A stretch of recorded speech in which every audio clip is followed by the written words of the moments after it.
ಸ್ನೇಹಿತರೆ ನಮಸ್ಕಾರ. ಅಯೋಧ್ಯೆಯ ರಾಮ ಮಂದಿರದ ಕೆಲಸ ಈಗ ನಿಜಕ್ಕೂ ಸಂಪೂರ್ಣವಾಗಿದೆ. ಬಹಳಷ್ಟು ಜನರಿಗೆ ಕಳೆದ ಜನವರಿ ತಿಂಗಳಲ್ಲಿ ಪ್ರಾಣ ಪ್ರತಿಷ್ಠಾಪನೆ ಆದಾಗಲೇ ಮಂದಿರದ ಕೆಲಸ ಮುಗೀತು ಅಂದ್ಕೊಂಡಿದ್ರು. ಆದರೆ ಆಗಾಗಿರ್ಲಿಲ್ಲ. ಆಗ ಕೇವಲ ಕೆಳಗಿನ ಮಹಡಿ ಮಾತ್ರ ತಯಾರಾಗಿತ್ತು. ಈಗ ಮಂದಿರದ ಮೇಲಿನ ಮಹಡಿಗಳು, ಗೋಪುರ, ಆ ಚಿನ್ನದ ಶಿಖರದ ಕೆಲಸ ಎಲ್ಲವೂ 100ಕ್ಕೆ 100ರಷ್ಟು ಮುಗಿದಿದೆ. ಈ ಪರಿಪೂರ್ಣತೆಯನ್ನ ಜಗತ್ತಿಗೆ ಸಾರಲು ಪ್ರಧಾನಿ ನರೇಂದ್ರ ಮೋದಿಯವರು ಮಂದಿರದ ಅತ್ಯಂತ ಎತ್ತರದ ಜಾಗದಲ್ಲಿ ಅಂದ್ರೆ 191 ಅಡಿ ಎತ್ತರದ ಶಿಖರದ ಮೇಲೆ ಧರ್ಮ ಧ್ವಜವನ್ನ ಹಾರಿಸಿದ್ದಾರೆ. ಈ ಮೂಲಕ ಹಿಂದೂಗಳ 500 ವರ್ಷಗಳ ಸುದೀರ್ಘ ಕನಸು ಮತ್ತು ಹೋರಾಟ ಈಗ ಸಂಪೂರ್ಣವಾಗಿ ಈಡೇರಿದಂತಾಗಿದೆ. ಬಾವುಟ ಹಾರಿಸಲು ವಿವಾಹ ಪಂಚಮಿಯನ್ನೇ ಯಾಕೆ ಆರಿಸಿಕೊಂಡ್ರು ಅಂತ ನೋಡೋದಾದ್ರೆ, ಯಾವುದೇ ಒಳ್ಳೆಯ ಕೆಲಸ ಮಾಡುವಾಗ ಮುಹೂರ್ತ ನೋಡೋದು ನಮ್ಮ ಹಿಂದೂ ಸಂಪ್ರದಾಯ. ಅದೇ ರೀತಿ ಈ ಧ್ವಜಾರೋಹಣಕ್ಕೂ ಕೂಡ ಬಹಳ ವಿಶೇಷವಾದ ದಿನವನ್ನೇ ಆರಿಸಿಕೊಳ್ಳಲಾಗಿತ್ತು.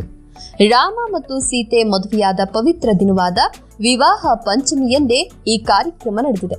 ಅದು ಕೂಡ ಶ್ರೀರಾಮರು ಹುಟ್ಟಿದ ಸಮಯ ಎನ್ನಲಾದ ಅಭಿಜಿತ್ ಲಗ್ನದಲ್ಲಿ, ಅಂದ್ರೆ ಬೆಳಿಗ್ಗೆ 11:50ಕ್ಕೆ ಧ್ವಜ ಏರಿಸಲಾಗಿದೆ.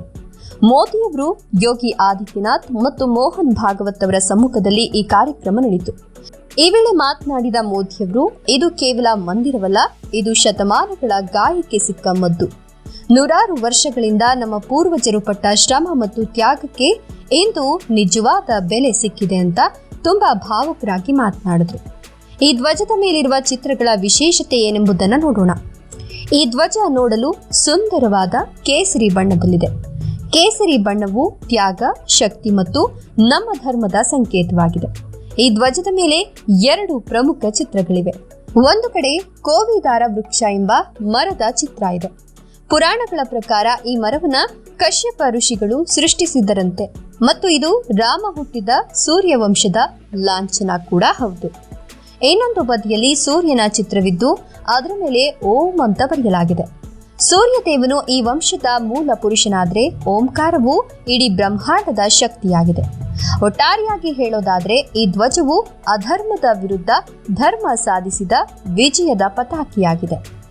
ಬಿರುಗಾಳಿ, ಮಳೆ, ಬಿಸಿಲು ಯಾವುದಕ್ಕೂ ಜಗ್ಗದ ತಂತ್ರಜ್ಞಾನ.